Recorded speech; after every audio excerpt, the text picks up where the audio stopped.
Bismillahirrahmanirrahim. Assalamualaikum warahmatullahi wabarakatuh. Alhamdulillahirabbil alamin. Wassalatu wassalamu ala asyrafil anbiya'i wal mursalin sayyidina Muhammadin wa ala alihi wa ashabihi ajma'in. Faqala Allah Ta'ala fi kitabihil karim, ya ayyuhalladzina amanu taqullaha haqqa tuqatih wa la tamutunna illa wa antum muslimun.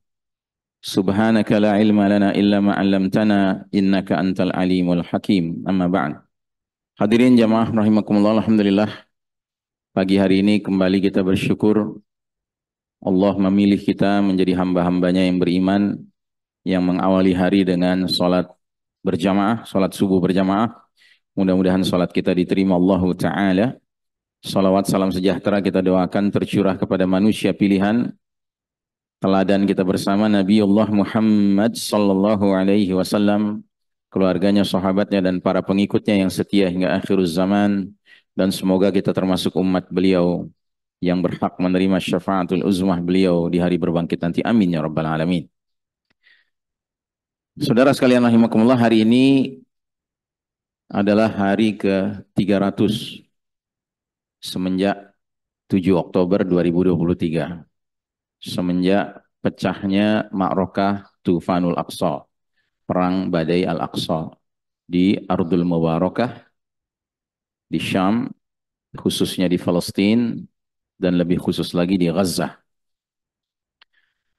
Di berbagai kesempatan saya selalu mengingatkan bahwa peristiwa Ma'rakah Tufanul Aqsa ini semakin hari semakin memperlihatkan benarnya firman Allah dalam surat Al-Anfal ayat 41. Allah berfirman, Yaumal Furqan, Yaumal Taqal Jama'an. Hari Furqan, hari pemisahan antara yang hak dengan yang batil, yaitu hari bertemunya dua pasukan. Jadi perang itu akan menimbulkan furqan, kemampuan masyarakat untuk melihat mana yang hak, mana yang batil. Tapi tidak semua perang seperti itu. Tidak sembarang dua pasukan bertemu di medan perang akan menghasilkan furqan. Karena sudah banyak peperangan terjadi di muka bumi ini, tapi tidak menyebabkan masyarakat menjadi mengerti mana yang hak, mana yang batil. Contohnya Perang Dunia Pertama. Perang Dunia Pertama itu perang antara kafir dengan kafir. Waktu itu khilafah masih berdiri, Kesultanan Utsmani masih ada, tetapi sudah lemah sekali. Terlibat dalam Perang Dunia Pertama, tapi keterlibatannya menyebabkan campur aduknya antara yang hak dengan yang batil, nggak jelas. Sehingga tidak menghasilkan kejelasan mana yang hak, mana yang batil. Apalagi Perang Dunia Kedua. Perang Dunia Kedua justru menghasilkan dua kutub. Kutub timur Soviet komunis, kutub barat Amerika liberalis kapitalis. Sama-sama kafir. Masyarakat nggak mengerti mesti berpihak kemana. Tergantung kekuatan kemampuan propaganda saja. Kemampuan media massa, penguasaan media massa saja. Begitu juga yang sedang berlangsung di Eropa sekarang. Perang antara Ukraina dengan Rusia. Siapa yang mau dibela? Sekalipun di Rusia itu ada pasukan Chechnya yang merupakan kaum muslimin, tetap saja campur aduk, nggak jelas. Tapi begitu pecah perang Ma'rakah Tufanul Aqsa, secara cepat Allah Ta'ala menjadikan perang ini sebagai bukti kebenaran ayat tadi, karena yang berperang adalah di satu sisi pasukan orang-orang beriman yang sejati keimanannya melawan pasukan orang-orang kafir yang sejati pula kekafirannya. Sehingga masyarakat dunia pun menjadi terbelah. Siapa yang ingin belajar tentang sabar, tentang keimanan, tentang tawakal kepada Allah Ta'ala, tentang makna hidup yang terhormat, bahkan mati yang mulia, belajarlah kepada bangsa Palestina Islam. Dan siapa yang ingin belajar tentang kecurangan, keculasan, kejahatan, kezaliman, pengkhianatan, ya, arogansi, kesombongan. Belajarlah kepada bangsa Israel, Yahudi Zionis, laknatullah alaihim. Dan ini tidak hanya berlaku bagi orang-orang yang sudah jelas-jelas beriman, tidak. Bahkan bangsa-bangsa barat yang bukan muslim sekalipun, setelah melihat perkembangan perang ini, mereka terang-terangan berpihak kepada Palestina. Mereka tinggalkan keberpihakan kepada Israel dan mereka berpihak kepada Palestina. Bahkan yang lebih jauh daripada itu, mereka penasaran, ingin tahu apa ini kekuatan bangsa Gaza ini, kok bisa sebegitu tabahnya, begitu resilientnya. Dan mereka yang penasaran ini menemukan jawaban sampai akhirnya dengan izin Allah mendapat hidayah.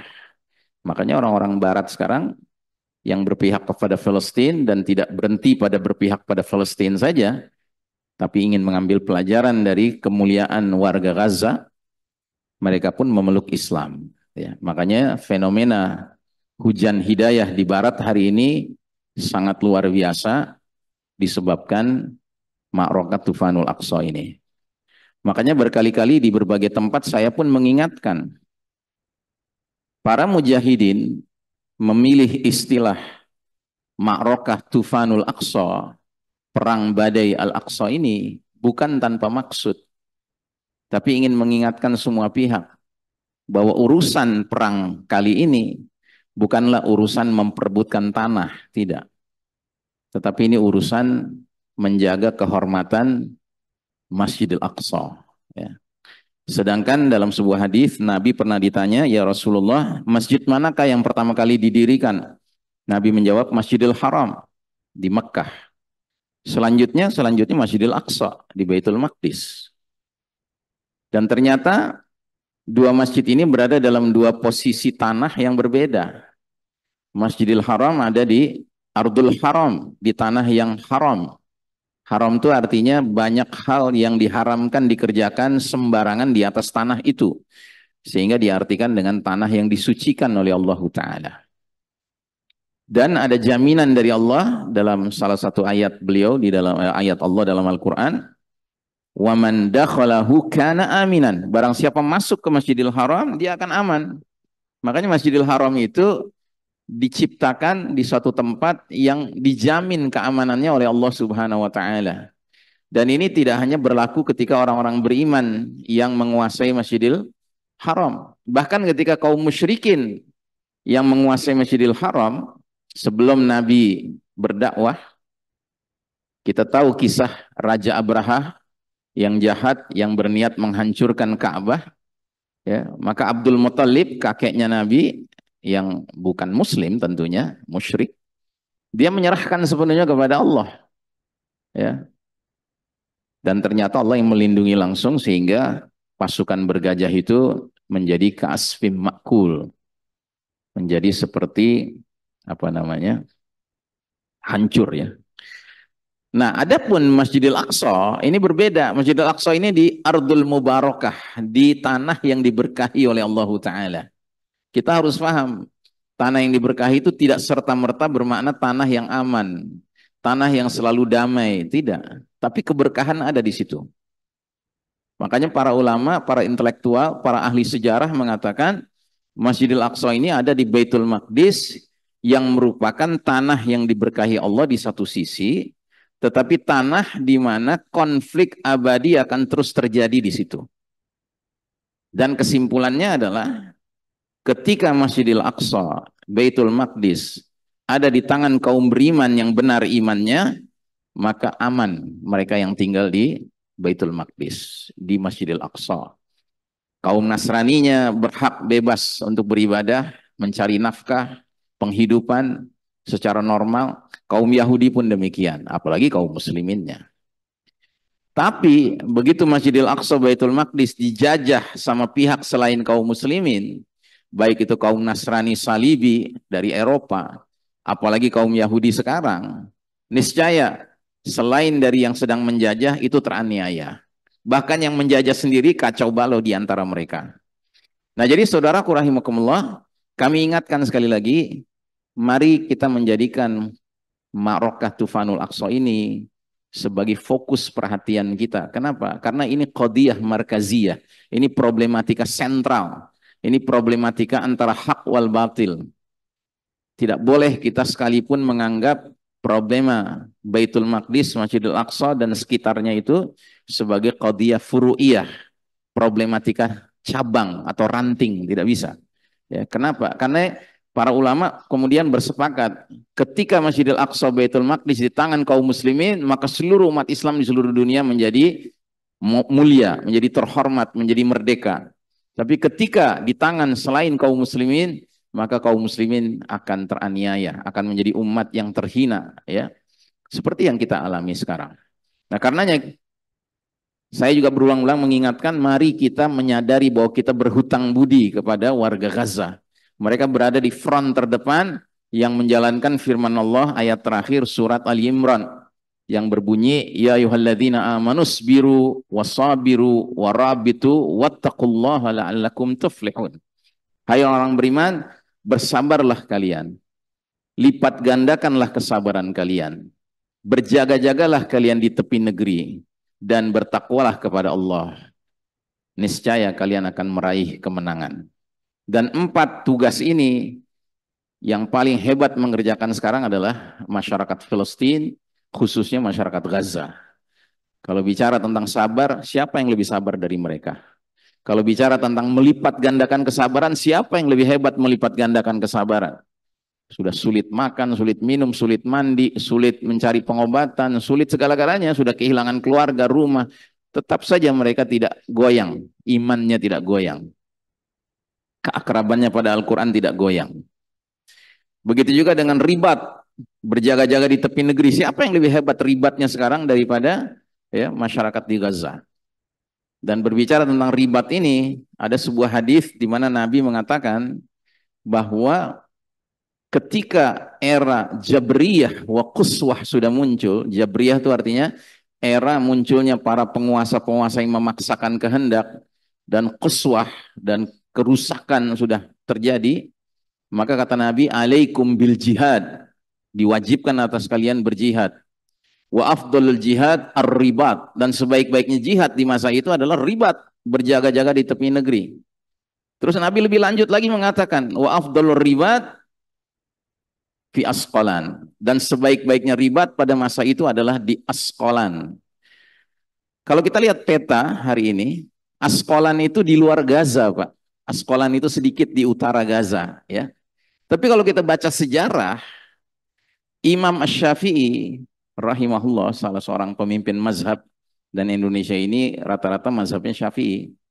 Itu Imam Syafi'i itu dikenal sebagai seorang yang berasal dari Gaza. Tapi kalau kita baca sejarah beliau, beliau itu menyebut dirinya dari Asqalan. Kenapa demikian? Karena di zaman dahulu wilayah Asqalan itu luas. Yang disebut Asqalan itu bukan Asqalan sekarang, Ashkelon kalau kata orang orang barat, ya. Tapi Asqalan itu kota Asqalan sekarang plus semua wilayah selatannya sampai ke Mesir. Nah, itulah Asqalan. Jadi termasuk Gaza. Jadi hadis ini ibaratnya menyadarkan kita, pantas kalau kemudian warga Gaza sedemikian rupa, karena memang mereka inilah contoh teladan ahli ribat, orang-orang yang sangat dahsyat dalam menjaga perbatasan negeri mereka. Makanya warga Gaza itu nggak pandang bulu, nggak yang dewasanya, nggak yang lakinya, nggak yang perempuannya, nggak yang anak-anaknya. Itu kalau diwawancarai ditanya pendapatnya, bagaimana kalau perbatasan dengan Mesir dibuka, apakah kamu mau ngungsi ke Mesir? Itu anak-anaknya jawab, enggak. Ini negeri kami, negeri ayah ibu kami, negeri kakek nenek kami, dan di negeri ini ada Masjidil Aqsa. Kami wajib menjaganya. Dan kami lebih baik mati syahid di sini daripada kami merdeka di sana tapi terhina, dia bilang, karena meninggalkan negeri ini. Masya Allah. Jadi nggak ada yang lebih dahsyat ribatnya daripada mereka. Ya. Nah, jadi saudaraku rahimakumullah, berbicara tentang apa yang terjadi di Ma'rakat Tufanul Aqsa ini, kita di hari Rabu kemarin dikejutkan dengan berita assassination atau pembunuhan kepala biro politik Hamas yang kejadiannya di sebuah residence, di sebuah perumahan yang disediakan oleh pemerintah Iran untuk tamu-tamu spesial tinggal di sana. Dan karenanya penjagaannya super ketat. Jadi garda pengawal revolusi itu ikut menjaga. Ini garda pengawal revolusi ini ibaratnya Kopassus lah kalau kita. Mereka yang menjaga. Namun ternyata ketika sedang menginap di situ itulah terjadi meledaknya sebuah bom di kamar khusus tertentu, di kamar di mana adanya ya Ismail Haniyah rahimahullah. Dan rupanya menurut investigasi New York Times, bom ini sudah ditanam sekian bulan yang lalu, Pak. Makanya banyak sekali pertanyaan yang muncul. Kenapa selama ini seorang pemimpin Hamas yang memang termasuk number one wanted dead or alive oleh Israel, selama tinggal di Qatar aman saja, selama berkunjung ke Turki aman, selama berkunjung ke Saudi aman, tapi begitu ke Iran mati dia, terbunuh dia. This is a big question, very important question. Ini pertanyaan penting, dan karenanya kita tidak bisa cuma menganalisa dari segi politik, dari segi perang semata, tidak bisa. Kita harus menganalisa dari ideologi. Dan kalau kita paham ideologi orang-orang Iran ini mereka Syiah. Dan Syiahnya bukan Syiah biasa, tapi Syiah Rafidhah.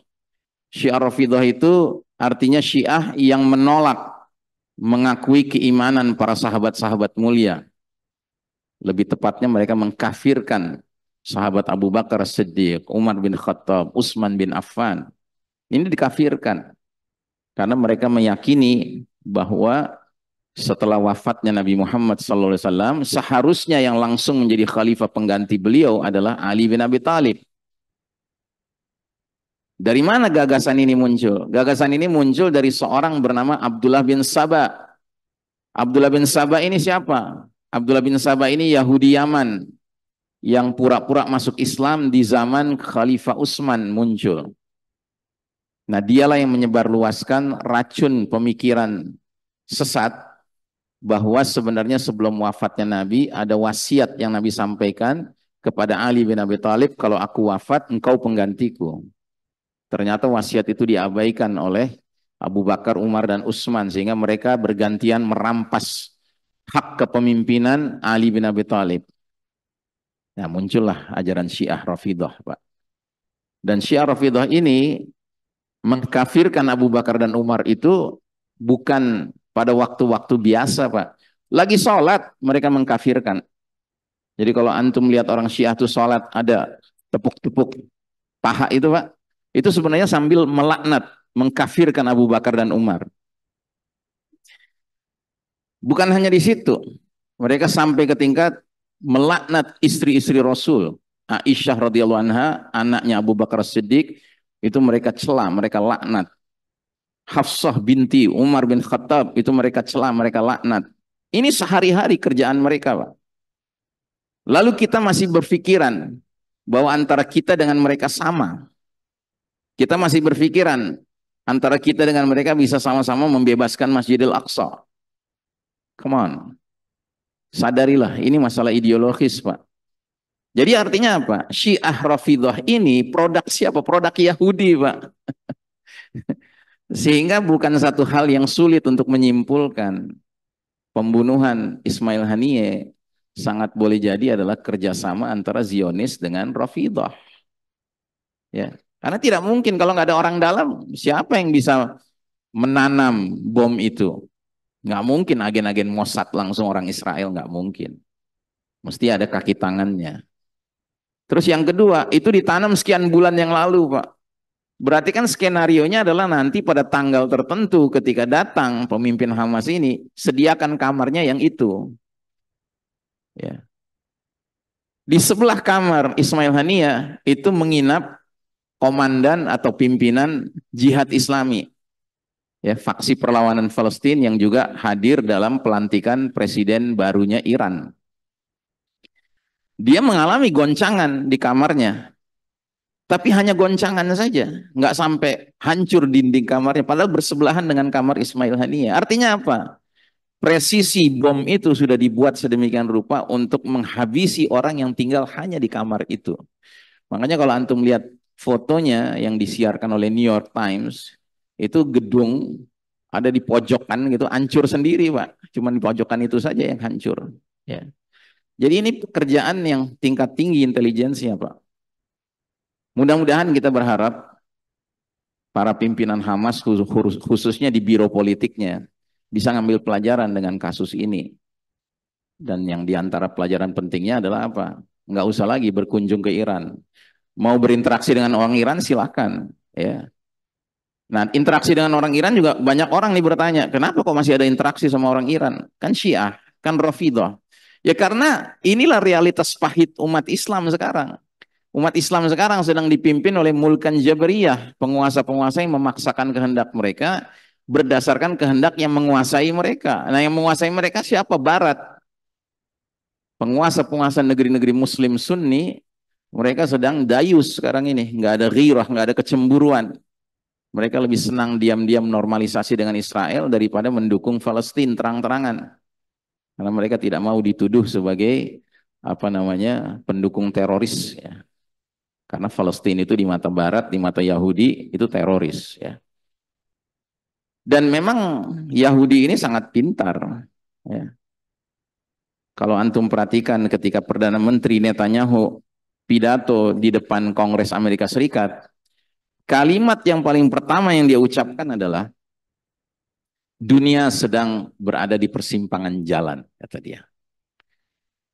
Di Timur Tengah, poros iblis Iran, katanya, sedang berhadapan dengan Amerika, dengan Israel, dan negara-negara sahabat Arab. Coba perhatikan, Pak. Dahsyat, Pak. Ini pidato awalnya tuh begitu. Jadi dia ingin mengatakan bahwa Furqon versinya mereka adalah Furqon antara yang pro Iran, ya, yang padahal Iran ini Syiah Rafidhah bikinan mereka, gitu ya. Dengan siapapun yang di belakang Iran, termasuk Hamas tentunya di belakang Iran. Dengan kami, Amerika, Israel, dan negara-negara sahabat Arab, yang berarti Sunni kan? Ya.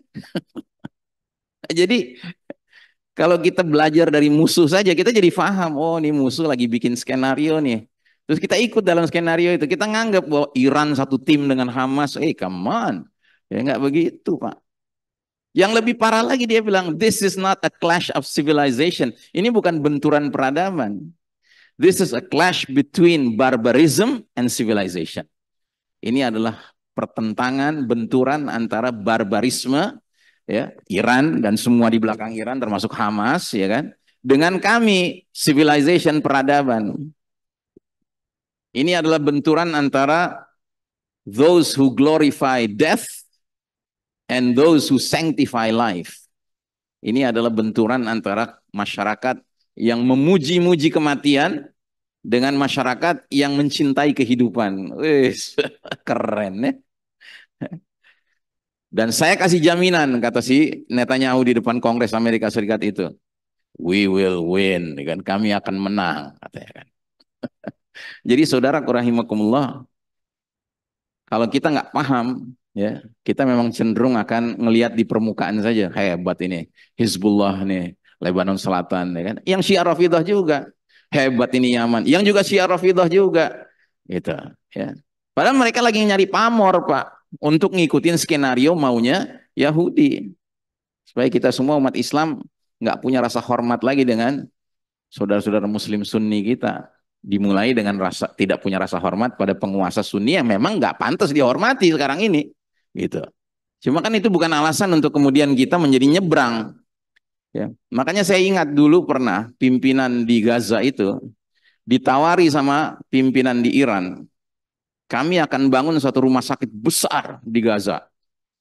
Apakah bersedia untuk menerima rumah sakit itu? Oh, senang sekali kami kalau mau dibangunkan rumah sakit besar. Tapi kami kasih syarat, namanya rumah sakit Khomeini. Ditolak, Pak. Ditolak sama pimpinan Hamas. Karena apa? Mereka tahu ini propaganda. Ya kan? Ini propaganda. Nah, jadi saudaraku rahimakumullah,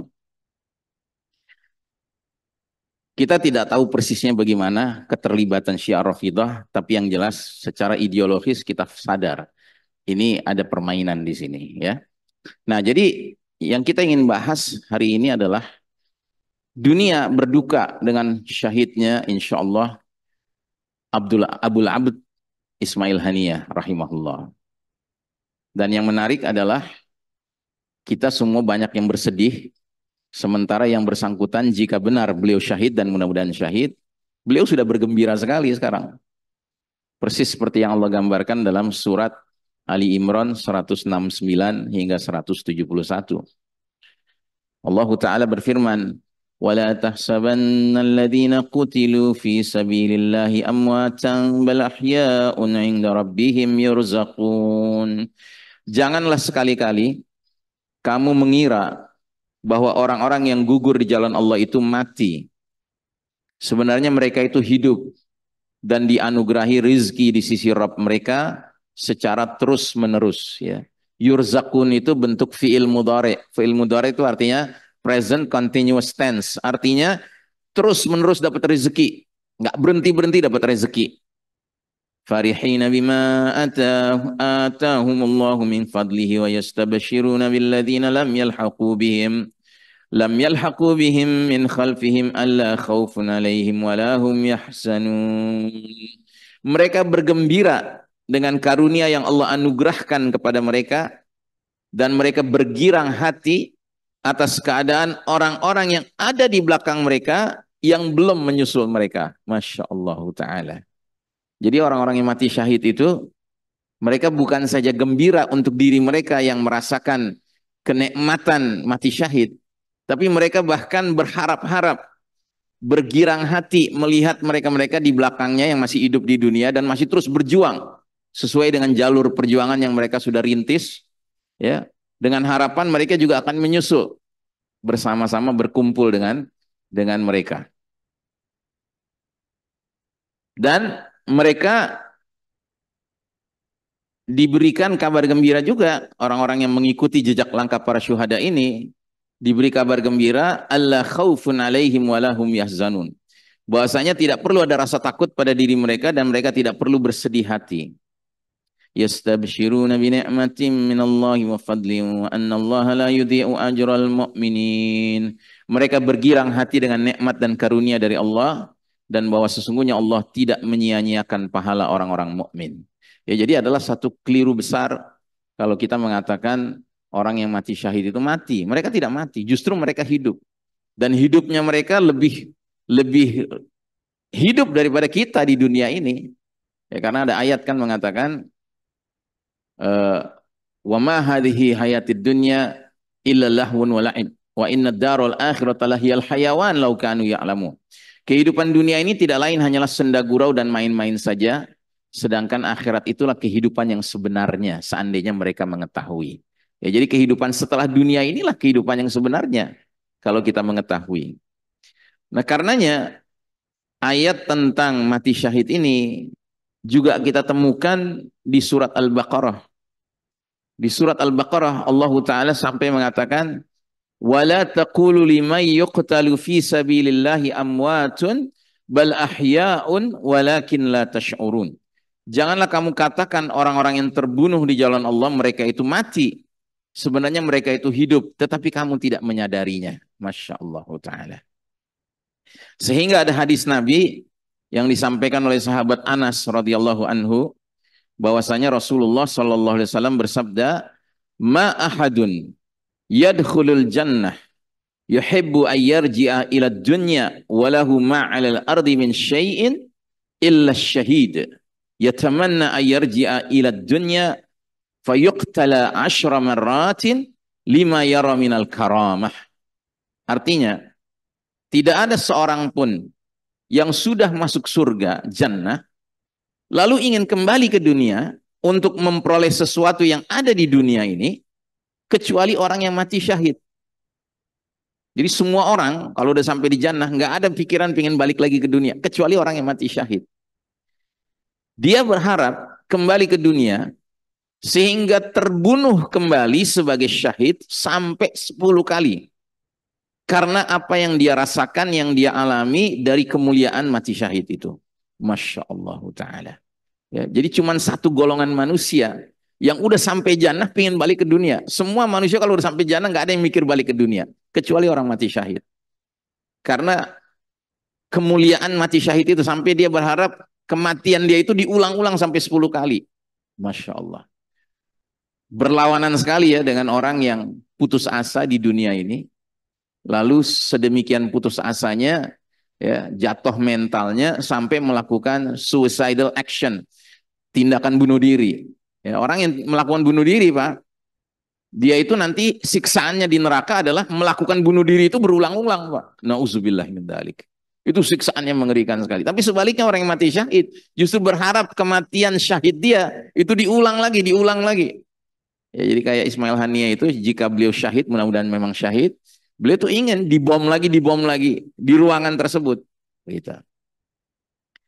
Nah kemudian ada hadis lain lagi dari sahabat Al-Miqdam radhiyallahu anhu, qala Rasulullah sallallahu alaihi wasallam, inna lisyahida indallahi azza wa jalla khisalan. Sesungguhnya orang-orang yang mati syahid akan memperoleh beberapa kemuliaan di sisi Allah. Yang pertama, yughfaru lahu fi awwali duf'atin min damihi. Allah akan mengampuni dosa-dosanya pada waktu darahnya keluar menetes pertama kali dari tubuhnya. Jadi begitu darahnya menetes itu dosa-dosanya diampuni Allah Subhanahu wa taala. Yang kedua, wa yuhalla alaihi hullatal iman. Oh bukan. Yang kedua itu wa yura maq'adahu minal jannah. Dan ketika dia syahid itu langsung diperlihatkan tempatnya di jannah nanti. Masya Allah. Mirip seperti kisahnya siapa? Imra'atu Fir'aun. Ya. Yaitu Allahumma sholli ala Muhammad. Bukan Imra'atu Fir'aun. Imra'atu Fir'aun itu Asia ya. Ini yang menjadi apa? Masyitoh ya, Masyitoh. Ya. Masyitoh atau Asia ya? Asia ya. Asia rasanya ya, istri-istri Fir'aun. Jadi ketika disiksa sama Fir'aun, sampai ke tingkat dilempar dari tempat tinggi, Pak. Disuruh jatuhkan badannya dari tempat tinggi ke jurang. Nah ketika mau jatuh, justru Asia itu tersenyum, bahkan tertawa. Fir'aun menyaksikan itu, langsung menyangka bahwa istrinya benar-benar sudah gila gitu. Padahal kenapa dia tertawa? Karena dia menyaksikan ya istananya di jannah. Ya. Dan itu berdasarkan doanya sendiri. Ya, Rabbi ibni, ya kan, ya Allah bangunkan untukku sebuah istana, sebuah rumah di samping jannah, ya di samping engkau ya Allah. Nah, itu diperlihatkan. Terus yang ketiga, kemuliaannya wa yuhalla alaihi hallatal iman. Kemudian dia akan dihiasi, diberi hiasan dengan perhiasan iman. Wa yuzawwiju isnataini wa sab'ina zawjatan minal huril ain. Kemudian dia akan dinikahkan dengan 72 bidadari dari jannah. Masya Allah. Ya. Kemudian yang berikutnya, wa yujaru min adzabil qabr. Dan dia akan diselamatkan, dilindungi dari siksa kubur. Ya. Bahkan ada hadis yang mengatakan bahwa khusus untuk orang yang mati syahid itu, mereka tidak lagi mengalami interogasi di dalam kuburannya. Nggak ada tuh, man rabbuka, ma dinuka, nggak ditanya lagi.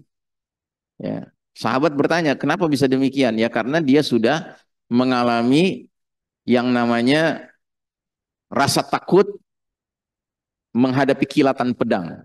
Ya, jadi di medan perang itu kan banyak ancaman-ancaman kematian. Nah, itu sudah menyebabkan dia dapat tiket gratis, nggak perlu diinterogasi nanti di dalam kuburnya. Ya kalau manusia kebanyakan ditanya kan, man rabbuka, ma dinuka, dan itu pertanyaan tuh interogasi bukan interview. Ya bukan hahaha gitu enggak, ya kan galak itu malaikat tuh nanyanya. Man rabbuka, ma dinuka. Ya. Nah, ini para syuhada tidak mengalami itu. Ya. Tidak ada azab kubur, bahkan nggak ada interogasinya. Wa ya'manu yaumal faza'il akbar, dan dia akan mendapatkan keamanan, ketenangan, kedamaian di hari di mana semua orang ketakutan, karena itu goncangan di padang mahsyar. Ya, jadi goncangan di padang mahsyar itu membuat semua orang ketakutan kecuali asyuhada. Mereka tenang, mereka aman, mereka damai. Wa yud'u ala ra'sihi tajul waqari. Ya. Wa yudha'u ala ra'sihi tajul waqari al-yaqutuhu minhu khairun minad dunya wa ma fiha. Lalu dia akan dikenakan, dipakaikan mahkota, crown, ya. Crown kemuliaan yang butir-butir mutiaranya, satu butirnya saja, khairun minad dunya wa ma fiha, lebih bagus dari dunia dengan segenap isinya. Nah, kemudian yang terakhir, yang menarik sekali ini, wa yushaffa'u fi sab'ina insanan min aqaribih, dan dia akan mendapat izin khusus untuk membagi-bagi syafaat kepada 70 orang anggota kerabatnya. Masya Allah Ta'ala. Nah, sekarang bayangkan Syekh Ismail Hania rahimahullah, beliau ini sebelum terbunuh sudah mendengar kabar 60 anggota keluarganya syahid. Jadi Israel itu sedemikian mentarget kepada Ismail Hania ini, sehingga mereka ketika melakukan bombardir wilayah Gaza, itu mereka pelajari peta tempat tinggalnya Ismail Hania di mana. Nah, di wilayah itu tuh dibombardir habis. Sehingga kerabat-kerabatnya yang tinggal di situ sampai 60 orang itu syahid. Walaupun nggak sekaligus 60, ada yang belakangan anaknya 3 orang, belakangan cucunya 2 orang, belakangan, ya. Tapi yang jelas totalnya 60 orang. Makanya wajar kalau ada yang sampai mengatakan, wah ini sepertinya di Jannah ini sudah ada satu kapling khusus nih, keluarga besarnya Ismail Haniyeh. Dan yang terakhir datang Ismail Haniyehnya. Ya mungkin juga bukan yang terakhir. Karena saya dengar ada satu mantunya perempuan, itulah yang suaminya adalah anaknya Ismail Haniyeh, dan anaknya 2 orang cucunya Ismail Haniyeh itu sudah syahid. Sehingga dia memperlihatkan fotonya dia bersama suaminya, anaknya 2 dan Ismail Haniyeh. Terus dalam captionnya dia jelaskan, mengapa kalian meninggalkan saya? Ya, dia tinggal sendiri sekarang di Gaza, kan? Tapi dia dengan penuh keyakinan mengatakan, ya Allah, segerakanlah aku berkumpul dengan mereka. Artinya dia juga ingin syahid, ya kan? Bayangkan, Masya Allah. Nah jadi kalau kita hitung Pak, 60 kali 70 saja sudah 4.200 orang. Plus 70 lagi dari Ismail Haniyeh. Jadi 4.270 anggota kerabat mereka yang dekat maupun jauh, itu berhak mereka pilih-pilih. Ya ini ya Allah, aku ingin ngasih syafaat ke ini. Aku ingin ngasih. Masya Allah ya. Makanya keluarga-keluarga beriman yang faham tentang kedudukan mati syahid ini, ketika ada anggota keluarganya yang syahid, itu gembiranya luar biasa. Coba lihat begitu jenazah Ismail Haniyeh sampai di Doha, sampai di rumah disambut sama istrinya dan wanita-wanita lain, itu menyambut kayak pesta Pak. Ya, orang Arab itu kalau ada satu pesta kegembiraan itu mereka ya tahu ya. Saya nggak bisa tuh gerakan lidah itu, ya kan? Nah itu mereka begitu.